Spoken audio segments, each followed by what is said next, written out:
Nehemiah. The words of Nehemiah the son of Hakaliah.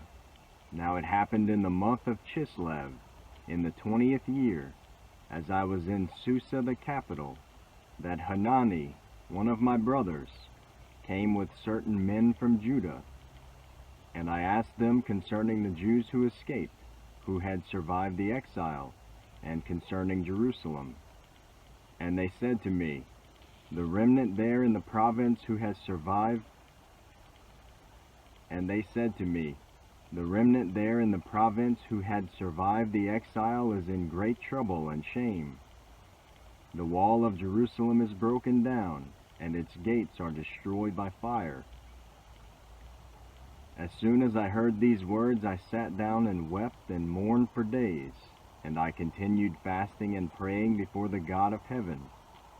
And I said, O Lord God of heaven, the great and awesome God who keeps covenant and steadfast love with those who love him and keep his commandments, let your ear be attentive and your eyes open to hear the prayer of your servant that I now pray before you day and night for the people of Israel your servants, confessing the sins of the people of Israel, which we have sinned against you. Even I and my father's house have sinned. We have acted very corruptly against you and have not kept the commandments, the statutes, and the rules that you commanded your servant Moses. Remember the word that you commanded your servant Moses, saying, if you are unfaithful, I will scatter you among the peoples. But if you return to me and keep my commandments and do them, though your outcasts are in the uttermost parts of heaven, from there I will gather them and bring them to the place that I have chosen, to make my name dwell there. They are your servants and your people, whom you have redeemed by your great power and by your strong hand.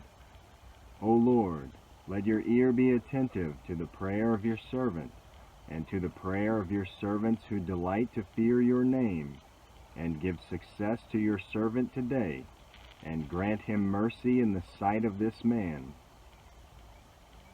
Now I was cupbearer to the king. In the month of Nisan, in the 20th year of King Artaxerxes, when wine was before him, I took up the wine and gave it to the king. Now I had not been sad in his presence. And the king said to me, why is your face sad, seeing you are not sick? This is nothing but sadness of the heart. Then I was very much afraid. I said to the king, let the king live forever.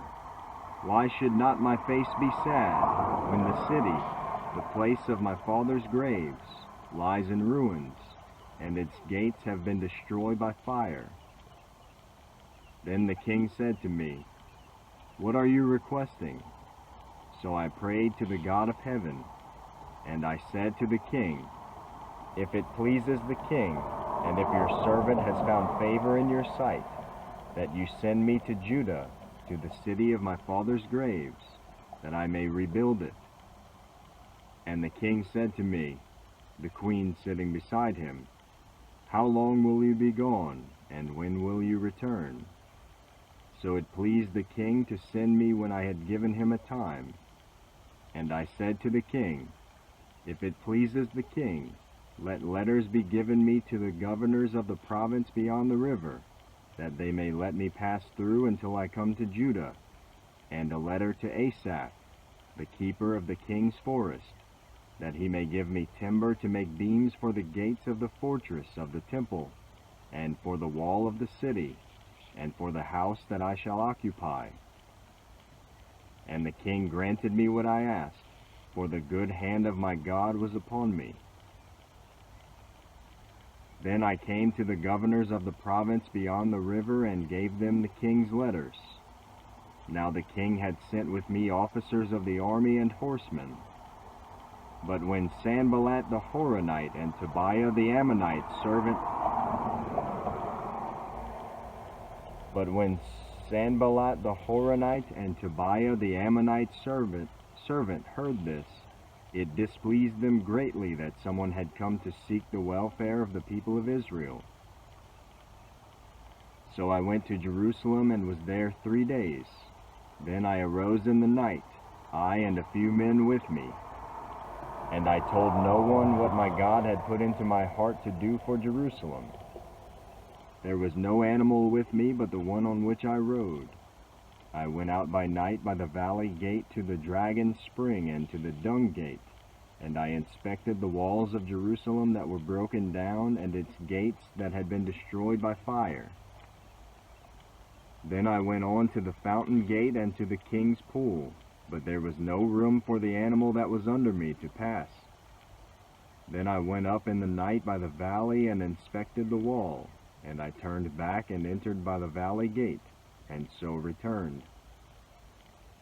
And the officials did not know where I had gone or what I was doing, and I had not yet told the Jews, the priests, the nobles, the officials, and the rest who were to do the work. Then I said to them, You see the trouble we are in, how Jerusalem lies in ruins with its gates burned. Come, let us build the wall of Jerusalem, that we may no longer suffer derision. And I told them of the hand of my God that had been upon me for good, and also of the words that the king had spoken to me. And they said, Let us rise up and build. So they strengthened their hands for the good work. But when Sanballat the Horonite and Tobiah the Ammonite servant and Geshem the Arab heard of it, they jeered at us and despised us and said, What is this thing that you are doing? Are you rebelling against the king? Then I replied to them, The God of heaven will make us prosper, and we his servants will arise and build. But you have no portion or right or claim in Jerusalem. Then Eliashib the high priest rose up with his brothers the priests, and they built the sheep gate. They consecrated it and set its doors. They consecrated it as far as the Tower of the 100, as far as the Tower of Hananel. And next to him the men of Jericho built, and next to them Zaccur the son of Imri built. The sons of Hassenaah built the fish gate. They laid its beams and set its doors, its bolts, and its bars. And next to them Meremoth the son of Uriah, son of Hakkoz, repaired. And next to them Meshullam the son of Berechiah, son of Meshezabel, repaired. And next to them Zadok the son of Bana repaired. And next to them the Tekoites repaired, but their nobles would not stoop to serve their lord. Joiada the son of Paseah and Meshullam the son of Besodeiah repaired the gate of Yeshana. They laid its beams and set its doors, its bolts, and its bars. And next to them repaired Melatiah the Gibeonite and Jadon the Meronothite, the men of Gibeon and of Mizpah, the seat of the governor of the province beyond the river. Next to them Uzziel the son of Harhiah, goldsmiths, repaired. Next to him Hananiah, one of the perfumers, repaired, and they restored Jerusalem as far as the broad wall. Next to them Rephaiah the son of Hur, ruler of the half-district of Jerusalem, repaired. Next to them Jedaiah the son of Harumaph, repaired opposite his house. And next to him Hattush the son of Hashabneiah repaired. Malchijah the son of Harum and Hashub the son of Pahath Moab repaired another section and the tower of the ovens. Next to him Shallum the son of Halohesh, ruler of the half. Next to him Shallum the son of Halohesh, ruler of half the district of Jerusalem, repaired.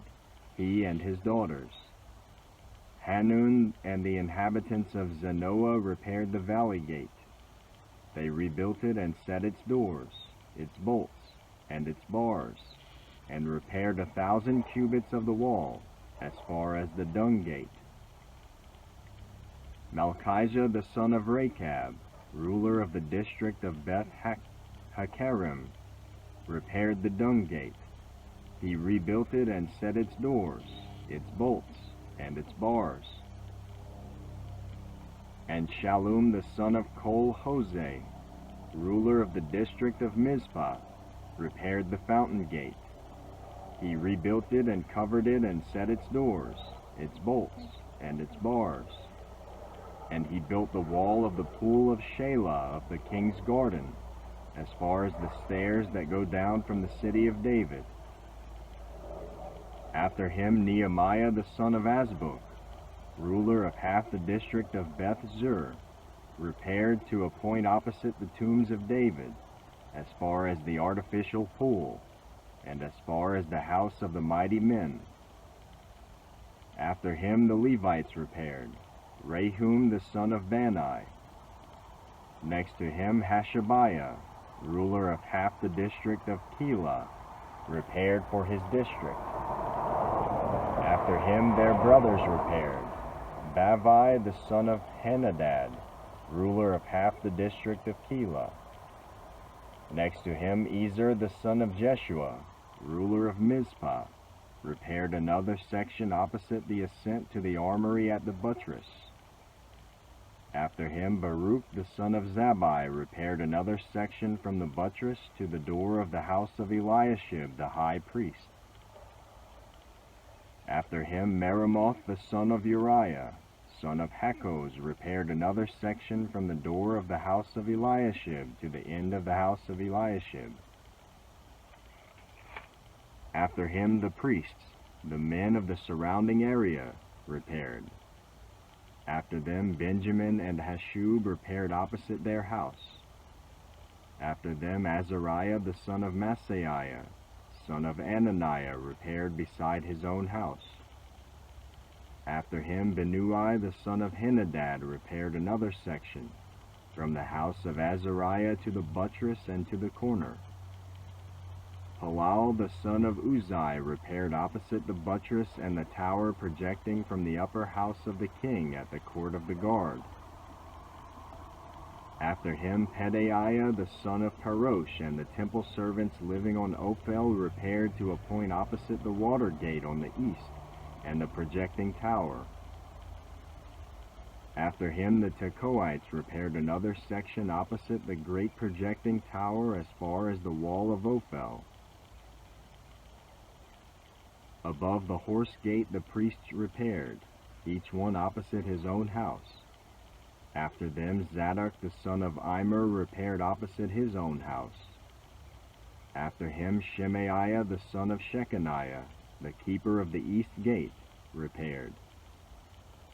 After him Hananiah the son of Shelemiah and Hanun the sixth son of Zalaph repaired another section. After him Meshullam the son of Berechiah repaired opposite his chamber. After him Malchijah, one of the goldsmiths, repaired as far as the house of the temple servants and of the merchants, opposite the muster gate, and to the upper chamber of the corner. And between the upper chamber of the corner and the sheep gate the goldsmiths and the merchants repaired.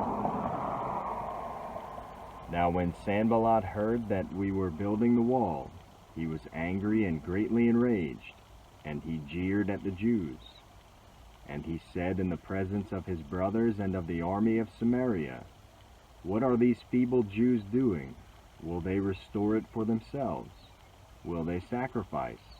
Will they finish up in a day? Will they revive the stones out of the heaps of rubbish, and burned ones at that?" Tobiah the Ammonite was beside him, and he said, "Yes, what they are building. If a fox goes up on it, he will break down their stone wall. Hear, O our God, for we are despised. Turn back their taunt on their own heads, and give them up to be plundered in a land where they are captives. Do not cover their guilt, and let not their sin be blotted out from your sight, for they have provoked you to anger in the presence of the builders. So we built the wall, and all the wall was joined together to half its height, for the people had a mind to work. But when Sanballat and Tobiah and the Arabs and the Ammonites and the Ashdodites heard that the repairing of the walls of Jerusalem was going forward and that the breaches were beginning to be closed, they were very angry. And they all plotted together to come and fight against Jerusalem and to cause confusion in it. And we prayed to our God and set a guard as a protection against them day and night. In Judah it was said, the strength of those who bear the burdens is failing. There is too much rubble. By ourselves we will not be able to rebuild the wall. And our enemies said, they will not know or see till we come among them and kill them and stop the work. At that time the Jews who lived near them came from all directions and said to us 10 times, you must return to us. So in the lowest parts of the space behind the wall, in open places, I stationed the people by their clans, with their swords, their spears, and their bows. And I looked and arose and said to the nobles and to